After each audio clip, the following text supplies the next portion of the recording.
Hello guys, welcome back to this channel. Guys, इस video में हम बात करेंगे वोडाफोन आइडिया के ऊपर। लेकिन शुरू करें उससे पहले आपसे रिक्वेस्ट करना चाहूँगा, अगर आप इस चैनल को फर्स्ट टाइम देख रहे हैं तो प्लीज़ सब्सक्राइब कर लीजिए और बेल आइकन को हिट कर लीजिए ताकि आपको हर वीडियोज़ की नोटिफिकेशन मिलती रहें और आप सबसे पहले देख पाएंगे।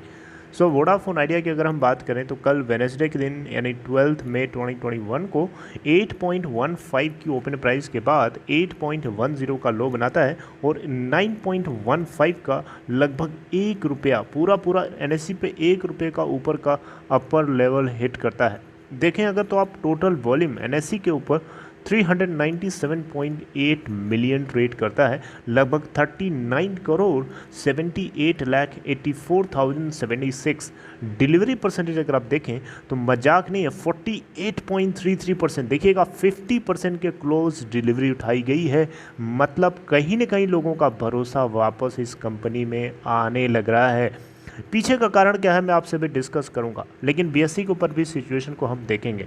देखिए बीएसई पे 8.16 की ओपन प्राइस के बाद 8.15 का लो और 9.15 का हाई यहाँ पे भी बनाता है। हालांकि अपर सर्किट बैंड 9.31 का एक्सटेंड करके लगा दिया गया था और 7.29 का लोअर सर्किट बैंड लगा था। 14 करोड़ 94,69,647 टोटल वॉल्यूम ट्रेड करता है बीएसई के ऊपर, जिसमें से डिलीवरी 30% है। 8.79 की क्लोजिंग है बीएसई पे लोग, जो कि लगभग 8.52% ऊपर है। वहीं हम एनएससी पे देखें तो 8.64% की तेज़ी के साथ बंद होता है। 10% से भी ज़्यादा आज ये तेज़ी दिखाता है पूरे इंट्राडे के अंदर। 25,287.14 करोड़ इसकी मार्केट कैप है अभी। देखिए मुझे आपका तो नहीं पता, लेकिन मुझे इतना पता है कि इस कंपनी के अंदर फ्यूचर है और ये कंपनी जो है एग्जिस्ट ही नहीं करेगी, बल्कि तीनों ऑपरेटर्स में तीसरे पोजीशन पे जहां खड़ी है वहां से शिफ्ट होकर के वापस नंबर 1 की तरफ भी जाती हुई दिखाई दे सकती है आने वाले कुछ दिनों में, कुछ महीनों में या कुछ सालों में।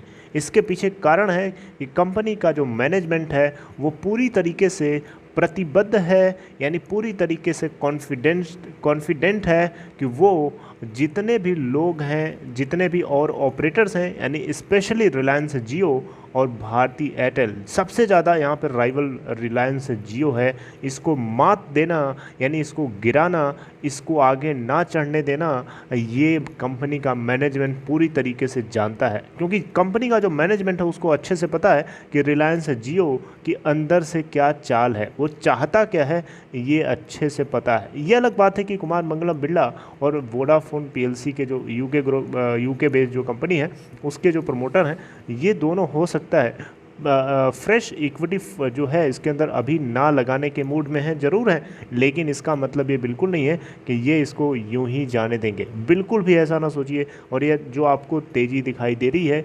आज नहीं, बेसिकली कल की ये जो तेज़ी है, इसके पीछे की सबसे बड़ी वजह मैंने आपको लास्ट वीडियो के दौरान बताया भी था।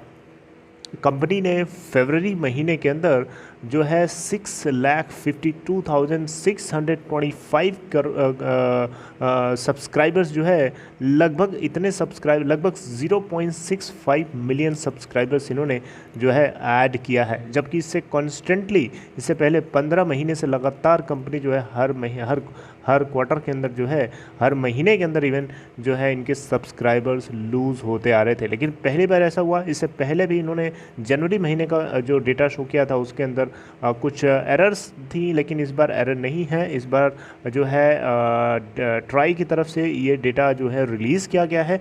तो जो भी है, कंपनी के सब्सक्राइबर्स में एडिशन तभी होगा जब कंपनी जो है अपने सर्विस के अंदर ध्यान देगी। और मुझे लगता है कि सर्विस के अंदर ये ध्यान दे रहे हैं और अपने 2G 3G कस्टमर्स को पूरा ये 4G की तरफ ट्रांसफ़र करने की कोशिश कर रहे हैं, जो कि बहुत ज़रूरी है। अगर ऐसा ये कॉन्स्टेंटली बनाए रखते हैं तो डेफिनेटली आने वाले टाइम में ये अच्छा कर पाएंगे। हमने आपको एक चीज़ बताना है कि आने वाले कुछ दिनों में एक और अच्छी खबर आ सकती है। एक और अच्छी खबर क्या हो सकती है गाइस, वो ये हो सकती है कि कंपनी के Q4 के नतीजे अगर पॉजिटिव आना शुरू हो गए, यानी प्रॉफिट बुकिंग शुरू हो गई क्वार्टर दर क्वार्टर, तो देखिएगा इस कंपनी के अंदर आपको फिर से बूम आता हुआ दिखाई देगा। लोग पागलों की तरह दौड़ेंगे इसके शेयर्स को खरीदने के लिए, क्योंकि लोगों को लगने लगेगा कि हाँ ये कंपनी जो है प्रॉफिट मेकिंग है। देखिए अभी इस समय प्रॉफिट मेकिंग इसलिए नहीं है क्योंकि इसके ऊपर बहुत सारी चीज़ों का प्रेशर है। सबसे बड़ा प्रेशर तो इससे एडजस्टेड ग्रॉस रेवेन्यू का है, जो सुप्रीम कोर्ट ने ऑलरेडी प्रेशर पे प्रेशर क्रिएट करके रखा है। उसको फैसला सुनाना है और जल्दी से फैसला सुना देता तो इसका सब्सक्राइबर इरोजन भी कम हो जाता और कंपनी जो है उसके अकॉर्डिंग अपने फ्यूचर को प्लान करके चलना शुरू कर देती। लेकिन अभी बीच में लटका के छोड़ दिया है, ना इधर का ना उधर का, इसीलिए फंड रेज भी नहीं हो पा रहा है। देखिए एक टर्म होता है VLR। VLR मैंने आपको बताया था एक टर्मिनोलॉजी है जो ये रिफ्लेक्ट करती है कि किसी भी टेलीकॉम ऑपरेटर के ऊपर जितने भी सब्सक्राइबर बेस हैं उसमें VLR रिप्रेजेंट करता है, रिफ्लेक्ट करता है बेसिकली कि उसमें से कितने % लोग हैं जो एक्टिव सब्सक्राइबर्स हैं। तो अगर हम तीनों कंपनीज़ की बात करें, जियो, एयरटेल और वोडाफोन आइडिया, तो इन तीनों में तीसरे पोजीशन पे आता है VLR वैल्यू के रूप में जियो। यानी जियो का जो एक्टिव सब्सक्राइबर बेस है 78% निकल के आता है, वहीं 94% के साथ नंबर 1 पोजीशन पे है भारती एयरटेल जिसका VLR 94% है। वहीं हम वोडा आइडिया की बात करें तो दूसरे पोजीशन पे खड़ी है जिसका जो VLR जिसके VLR की जो वैल्यू है परसेंटेज में वो है 90.4%।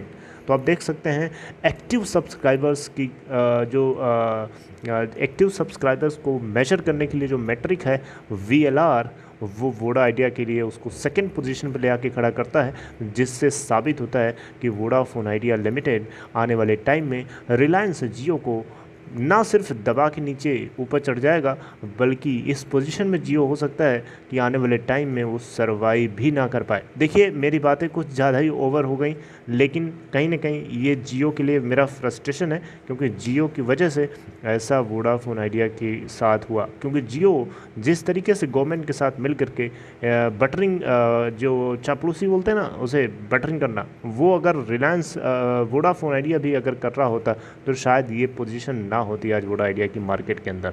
कहीं ना कहीं कुमार मंगलम बिरला इस बात को समझते हैं और ट्रांसपेरेंट होकर के बिजनेस करना, यही हमें एथिक्स, यही हमें बिजनेस की जो एथिक्स है वो हमें सिखाती है।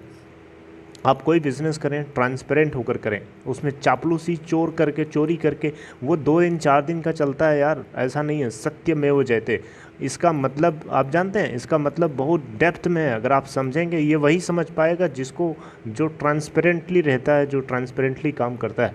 अगर आप ट्रांसपेरेंट खुद से नहीं हैं तो आपको इस दो शब्द का जो मतलब ये जो शब्द है सत्यमेव जयते, इसका मतलब आपको नहीं समझ में आएगा। इसका मतलब वही समझता है जो ट्रांसपेरेंटली और न्यूट्रल होकर के काम करता है। मुझे लगता है कि कुमार मंगलम बिरला जो है न्यूट्रल होकर के, ट्रांसपेरेंट होकर काम करते हैं, जो कि सरकार को बिल्कुल भी पसंद नहीं है। क्योंकि सरकार चाहती है कि सरकार के फेवर में कोई काम करे, सरकार के साथ बटरिंग करे, सरकार के साथ ऊपर नीचे की बातें करे ताकि सरकार खुश रहे। यानी सरकार को खुश करने के लिए अगर हम कुछ करें तो सरकार हमारा फ़ायदा करेगी, नहीं तो हमारा नुकसान करेगी। कुछ इसी तरीके की सिचुएशन है वोडा आइडिया के साथ, जिसकी वजह से आज ये कंपनी नंबर 1 की पोजीशन को लूज़ करके 3rd पोजीशन पे आकर खड़ी है और गिरते गिरते कोलैप्स होने की कंडीशन से उभरते आज इस लेवल पे है कि पहले के कंपेयर में जो है आज की पोजीशन काफ़ी बेहतर है। इस बात को इंडस टावर की तरफ से भी माना गया था। अब मैंने आपको इसके ऊपर update, I don't think so मैंने दिया था कि नहीं दिया था, मुझे याद नहीं है, लेकिन इंडस टावर ने भी इसके ऊपर अपनी जो ओपिनियन है जाहिर की थी कि वोडा आइडिया की आज की जो सिचुएशन है पहले के मुकाबले कहीं बहुत ऊपर है। पहले कहाँ थी और आज कहाँ है। तो गाइस देखते हैं Q4 के नतीजे बहुत ही ज़्यादा क्रूशियल होंगे। अगर ये कंपनी Q4 में अगर प्रॉफिट लेके आती है तो डेफिनेटली इन्वेस्टर्स का दिल जीत लेने वाली बात होगी और हम उम्मीद करेंगे कि क्वार्टर दर क्वार्टर इनका प्रॉफिट बुक होना शुरू हो जाए ताकि इनके आगे के रास्ते भी क्लियर हो जाएं और जो प्रमोटर्स हैं उनका भी मन जो है इस कंपनी के अंदर कैपिटल इन्फ्यूज़, ज़्यादा ना सही लेकिन थोड़ा ही सही, लेकिन कैपिटल इन्फ्यूज़ करने का मन बनना शुरू हो जाए। ऐसा तभी होगा ना। अब आप एक बात बताइए, आपका कोई बिज़नेस अगर वो बिज़नेस प्रॉफिटेबल ही नहीं है तो फिर क्या आपका मन करेगा उसके अंदर कैपिटल लगाने का? बिल्कुल नहीं करेगा। सेम सिचुएशन है वोडा आइडिया के प्रमोटर्स के साथ, बिल्कुल सेम सिचुएशन है। कोई भी को प्रमोटर अपनी कंपनी के अंदर पैसा क्यों लगाएगा भाई, जब उसको प्रॉफिट ही नहीं हो रहा है, जब उसको लॉस हो रहा है क्यों लगाएगा, सीधी सी बात है ना। इसलिए मुझे लगता है कि क्वार्टर दर क्वार्टर प्रॉफिट अगर आता है तो डेफिनेटली प्रमोटर्स का ही दिल नहीं जीतेंगे, बल्कि इन्वेस्टर्स के अलावा जो FIIs हैं, जो फंड इसके अंदर लगाने के लिए तैयार हैं, वो सभी के सभी इस कंपनी की तरफ बिल्कुल उसी तरीके से दौड़ के आएंगे जिस तरीके से जो एक पपी होता है अपने मालिक की तरफ दौड़ के जाता है। आई होप कि मेरी बात जो है समझ पा रहे हैं, अलग अलग एम्पलीट्यूड के साथ मैं आपको बताने की कोशिश कर रहा हूँ। I hope you are getting all my points. So this is all in this video guys. I hope you like this content. अगर आपको ये कंटेंट अच्छा लगा तो लाइक कर सकते हैं और डिस्क्रिप्शन बॉक्स में दिए हुए लिंक को क्लिक करके अगर आप चाहें तो अपस्टॉक में अकाउंट ओपन करा सकते हैं। Alright guys, see you next time updating something new. Till then take care.